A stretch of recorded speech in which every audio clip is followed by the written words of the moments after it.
என்னதான் நம்ம வீட்டில் வந்து உணவு செஞ்சு வச்சாலும் இந்த பள்ளிவாசல்ல போய் அந்த நோன்பு கஞ்சி குடிச்சு நோன்பு தாங்க ஆஹா அல்ஹம்துலில்லாஹ் சொல்லவே முடியாது. அது ஒரு நல்ல ஃபீல். அப்பதான் அந்த நோன்பு வச்சு அந்த ஒரு முழுமையா ஒரு திருப்தி ஒன்று கிடைக்கும். ஏன்னா அது வந்து நம்மளுடைய ஒரு வழக்கமாக ஆயிடுச்சு. பலருக்கும் வந்து நோன்பு கஞ்சியோடைய பலன்கள் தெரியலங்க.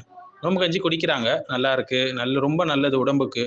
அதுவும் அந்த மாரி நேரத்தில் ஸ்பைசியான ஃபுட் நம்ம எடுக்கக்கூடாது. பாடி ஹீட்டாக இருக்கும், அதை கூல் பண்ணுற மாரி சாப்பாடு எடுக்கணும்.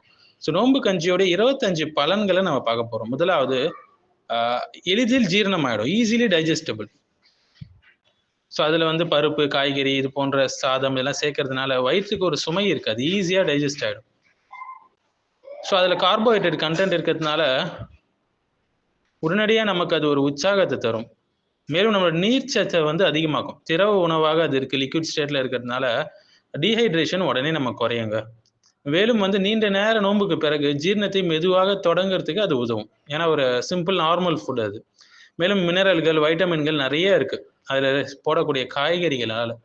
அடுத்து 6வது விஷயம் வந்து வயிற்றில் இருக்கக்கூடிய அந்த எரிச்சலை குறைக்கும், சூட்டை தணிக்கும். வயிற்றில் உள்ள அந்த அமில நிலையை வந்து சமநிலைப்படுத்தும். மேலும் ரத்த சர்க்கரை வந்து திடீர்னு உயர்வதை வந்து தவிர்க்குங்க. புரதச்சத்து அதிகமாக இருக்கு, பருப்பு சேர்த்தா நல்ல புரதம் கிடைக்கும் நமக்கு. உடல் சூட்டை சமநிலைப்படுத்தும், வயிற்றுப்போக்கு, அஜீரணம் இது போன்றவற்றை தடுக்கும். நோன்பு முடிஞ்ச பிறகு உடனே ஒரு சோர்வை வந்து குறைக்குமா, ஒரு உற்சாகத்தை தரும். முதுமையானவர்கள், குழந்தைகளுக்கு நல்ல ஏற்ற ஒரு சிறந்த உணவு என்று சொல்லலாம். நிறைய பேர் இந்த இஃப்தார் பாக்ஸ்லாம் சாப்பிட்டு அடுத்த 2 நாள் நோன்புக்கு லீவ் விடுற மாரி ஆயிடுதுங்க. ஆல்ரெடி உடம்பு ஹீட்டாக இருக்குது, இதில் வேற கறி, மீன் இதெல்லாம் சாப்பிட்ட உடனே அடுத்த 2 நாள் லீவ் போட்டுருவாங்க, வயிற்று வலின்னு சொல்லி. அப்படி நம்ம இருக்கக்கூடாது. நோன்புக்காக தயாராகணும்னா நம்ம உடல்நிலையை நம்ம ஆரோக்கியமாக வச்சிருக்கணும் இபாதத்துக்கு. ஸோ அதற்கும் அல்லாஹ் கூடி கொடுப்பான். அடுத்து குடலுடைய நலனை வந்து நல்லபடியாக மேன்மைப்படுத்துது. உடல் எடையை கட்டுப்படுத்த உதவுது. அதிகமாக சாப்பிட்டு டம்ப் பண்ணுறதை வந்து தடுக்குது. அளவான உணவா, மிதமான உணவா இருக்கு. ரொம்பவே ஹார்ட்டுக்கு நல்லது. குறைந்த கொழுப்பு நிறைந்தது. மேலும் சிறுநீரக செயல்பாட்டை அதிகரிக்கும் நல்ல முறையில. ஏன்னா திரவ உணவு என்பதால. சுலபமா தயாரிக்கலாம். ரொம்ப டிடிஎஸ் ப்ராசஸ்லாம் கிடையாது. மேலும் வந்து பள்ளிவாசல்ல வந்து கஞ்சி குடிப்பதனால சமூக ஒற்றுமை வளருது இதனால. சகோதரத்துவம் வளருது.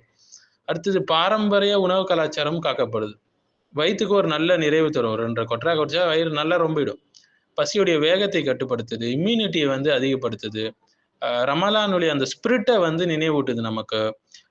சுன்னா நடைமுறைக்கும் இது ஒத்தது. நோன்பு மென்மையான உணவால் திறப்பது வந்து நபி ஸல்லல்லாஹு அலைஹி வஸல்லம் பேரிச்சம்பழம், தண்ணி கொண்டு திறந்தாங்க. நம்ம இன்னைக்கு சாப்பிட்ற மாதிரி தடாபுடாலாம் அவங்க தொடக்கல. ஸோ அவங்களால ஆரோக்கியமா இருக்க முடிஞ்சது, நல்ல நோன்பு வைக்க முடிஞ்சது. அந்த நோன்பு கஞ்சி, அப்புறம் இந்த டேட்ஸ் ஒரு 2 பேரிச்சம்பழம், 3 பேரிச்சம்பழம் வச்சுக்கிறது பெஸ்ட்டான உணவா இருக்குங்க.